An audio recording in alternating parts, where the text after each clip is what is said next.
ভুল মানুষকে যত বেশি সুযোগ দেওয়া হয় সে ততই মনে করে আপনি দুর্বল। প্রথমবার সে ভুল করে আপনি ক্ষমা করেন, দ্বিতীয়বার সে একই কাজ আবার করে আপনি আবার বোঝার চেষ্টা করেন, তৃতীয়বার এসে সে আর লজ্জা পায় না, কারণ সে জেনে গেছে আপনি সহ্য করতে পারবেন, আপনি ফিরে আসবেন, আপনি মাফ করে দিবেন। আর এখান থেকে শুরু হয় অন্যায়, অত্যাচার আর অবহেলা। আসসালামু আলাইকুম।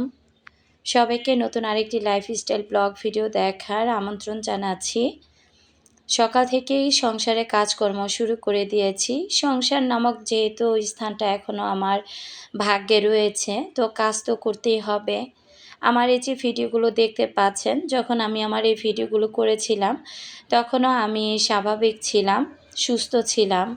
কিন্তু এখন এই মুহূর্তে এসে যখন ভিডিওগুলো আপনাদের সাথে আমি শেয়ার করছি, তখন কিন্তু আমার মাথা প্রচণ্ড পরিমাণে গরম হয়ে আছে এবং আমার কণ্ঠের অবস্থাও শুনে বুঝতে পারছেন যে আমার কণ্ঠের কী অবস্থা হয়ে আছে। তো যাই হোক, আসলে চেঁচামেচি করে আমার কণ্ঠটা আরও অনেকটা খারাপ হয়ে গিয়েছে। সকালবেলা এই যে কাজকর্মগুলো দেখতে পাচ্ছেন যে আমি করে নিচ্ছি, তো এই কাজকর্মগুলো আমি দেখিয়েছিলাম যে আমি গরুর মাংস রান্না করেছিলাম পুঁই শাক দিয়ে। তো আমি যেহেতু কন্টিনিউ ভিডিও আপনাদের সাথে শেয়ার করি, সে জায়গা থেকে আমার কিন্তু কন্টিনিউ ভিডিও আর কি করতেই হতো। তো দেখা যায় কি মাঝখানে উটকো কিছু ঝামেলার কারণে আমি ঠিকঠাকভাবে আপনাদের সাথে ভিডিওগুলো শেয়ার করতে পারি নাই। তো সেদিক থেকে ভিডিওগুলো জমাও রয়ে গিয়েছে। তো ভাবলাম এত কষ্ট করে যেহেতু ভিডিওগুলো আমি করেছি, তো এগুলো ডিলিট না করে ভিডিওগুলো আমার আপুদের সাথে শেয়ার করি। তো মাঝখানের কয়েকটা দিন ধরে আমার মাথাটা প্রচণ্ড পরিমাণে হ্যাং হয়ে আছে। তো আমাকে ভালোবেসে আমার যে সকল আপুরা আমার ভিডিওগুলো দেখেছেন এবং অনেকে অনেক রকমের কমেন্ট করেছেন, আমি সবার কমেন্টগুলোই আমি পড়েছি। অনেক আপুরাই আমাকে লিখেছেন যে আপু, হুট করে কোনো ডিসিশন নিবা না, যেহেতু তোমার দুটো মেয়ে আছে, যে কোনো ডিসিশন নেবার আগে তুমি 10 বার চিন্তা করবে। তো আসলে ওই যে আমি একটা কথা বললাম না, যে একটা মানুষ যখন তৃতীয়বার এসে ভুল করে তখন কিন্তু তার মধ্যে আর লজ্জা থাকে না, ভয় থাকে না, তো আত্মসম্মান বোধটাও কিন্তু তার মধ্যে থাকে না। কারণ একই ভুল মানুষ কতবার করে, একটা ভুল যদি একবার করা হয় তাকে ক্ষমা করে দেওয়া যায়, দ্বিতীয়বার ভুল করলেও তাকে ক্ষমা করা যায়, কিন্তু তৃতীয়বার যখন সে ভুলটা করে, সে জেনে বুঝে একদম চিন্তা ভাবনা করেই সে ভুলটা করে। তো আসলে আমি বুঝতে পারি না এই ধরনের ভুলগুলো যে মানুষগুলো করে থাকে, সেই মানুষগুলোর কি আদৌ কোনো মানসিক সমস্যা আছে না কি না। তো যাই হোক, আমি মনে করি যে এটাও তাদের মধ্যে একটা আর কি রোগ হয়ে দাঁড়িয়েছে। এই রোগের কোনো চিকিৎসা আছে কি না আমার জানা নাই। তো যাই হোক, আমি তো আমার সংসারে কাজকর্ম নিয়ে খুবই ব্যস্ত, আর আমি সবসময় এই কাজকর্ম নিয়েই ব্যস্ত থাকতে চাই। আমার আল্লাহর রহমতে 2টি মেয়ে আছে। আমার জগতে আমার 2টো মেয়ে ছাড়া আমার পুরো পৃথিবীটাই কিন্তু অন্ধকার। আমি 2 দিন পর পর রঙিন চশমা পরে আমি দুনিয়াটাকে রঙিন করে দেখার চিন্তা করি না, বা সেই রকম চিন্তা ভাবনাও আমার মধ্যে নাই। আর মহান আল্লাহ পাক যেন সেই চিন্তাটা আমার মধ্যে কোনো দিন না আনে মৃত্যুর আগ পর্যন্ত। তো আসলে কি, মানুষ দেখবেন যে যে সকল মেয়েরা খুব বেশি সাংসারী হয় না, সেই সকল মেয়েদের কপালটাই কিন্তু পোড়া হয়। কিছু কিছু মানুষ আছে দেখবেন যে খুব ভালো খাচ্ছে, ভালো পড়ছে, তো তাদের না আসলে ওই ভালো থাকাটা, ভালো চলাটা, বউ বাচ্চা নিয়ে সেটা তাদের ভালো লাগে না। তারা দেখবেন যে ঘরে আপনি যত পোলাও কোরমা রান্না করেন না কেন, ওই যে বাইরের খোলা নোংরা খাবারটা, যেটা কিনা বাইরে দেখবেন যে 10 টাকা প্লেটে বিক্রি করে, তো আলু ভর্তাও হতে পারে, সেটা ডালও হতে পারে, যে ধরনের নিম্নমানের খাবারই বাইরে আর কি যারা রাস্তাঘাটে খাওয়া দাওয়া করে, একদম দেখা যায় রিক্সা চালক বা ভ্যান চালক, এই ধরনের মানুষগুলো দেখবেন যে বাইরে কোন ধরনের খাবারগুলো খায়, যেগুলো একদম নিম্নমানের। দেখা যায় খাবারগুলোর মধ্যে মশামাছি পড়ছে, তেলাপোকা পড়ছে, বিভিন্ন ধুলাবালিগুলো এসে পড়ছে। ওই ধরনের খাবারগুলো হয়তোবা যারা পেটের দায়ে কাজ করে তারা হয়তোবা দেখা যায় বউ বাচ্চা বাড়িতে আছে বা তাদের বাসায় খাওয়ার মতো কোনো ব্যবস্থা নাই, তারা হয়তো ঠেকায় পড়ে খায়। আর কিছু কিছু মানুষ আছে দেখবেন ঘরে বউ আছে, বাচ্চা আছে, ঘরে খুব ভালোভাবে তার স্ত্রী তাকে ভালো করে রান্না করে খুব সুন্দর করে খাবারটা পরিবেশন করে তার সামনে দিচ্ছে, কিন্তু ওই ধরনের খাবারগুলো তার মোটেই ভালো লাগে না।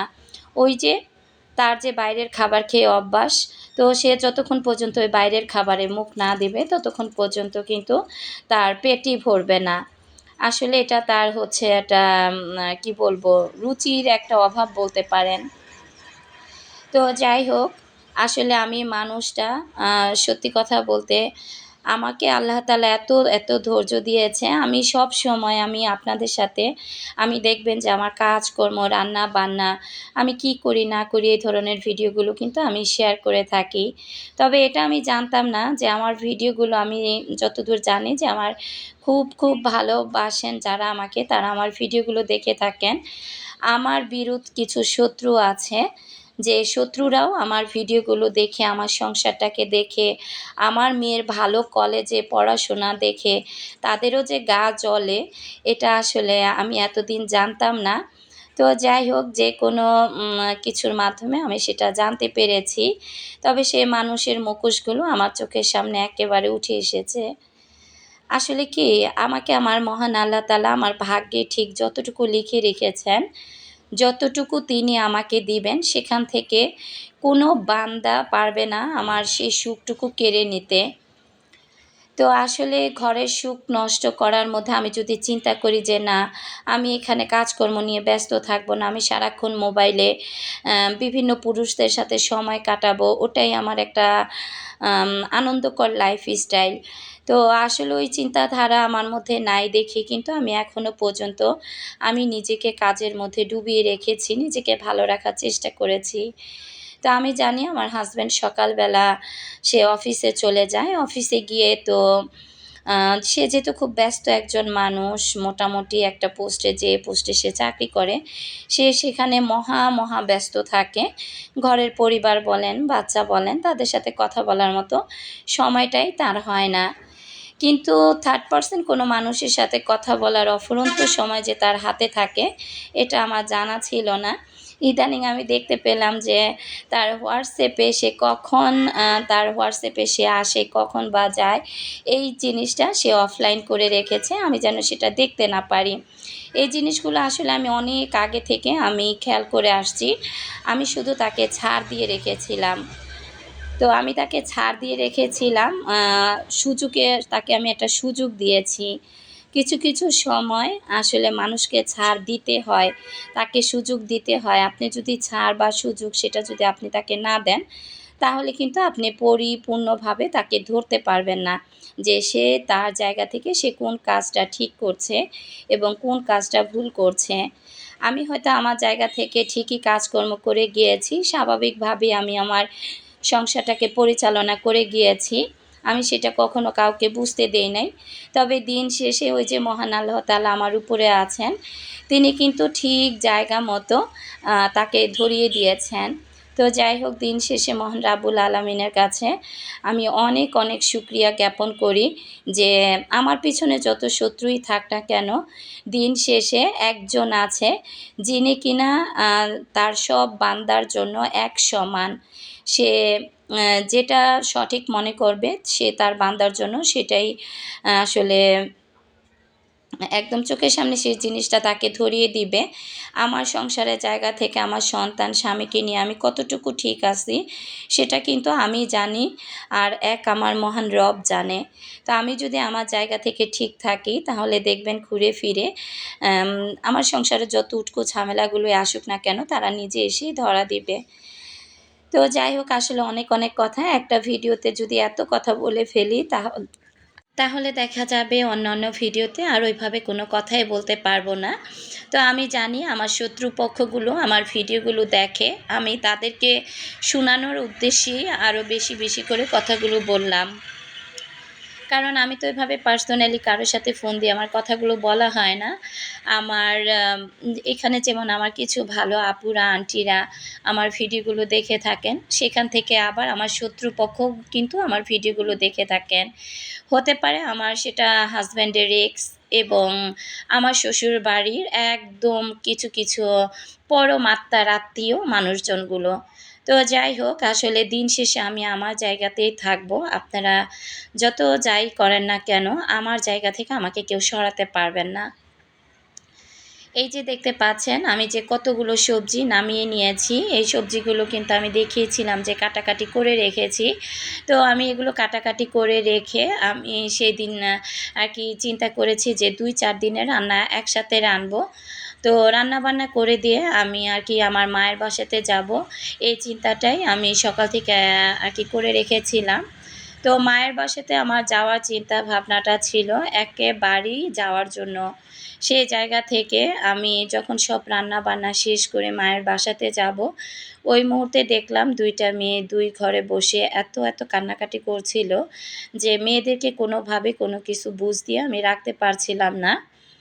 তো সেই জায়গা থেকে আবার কিন্তু আমি দেখা যায় সব কাপড়-চোপড় হয়তো গুছিয়েছিলাম যে হয়তোবা একবারই এই জায়গাটা ছেড়ে চলে যাব।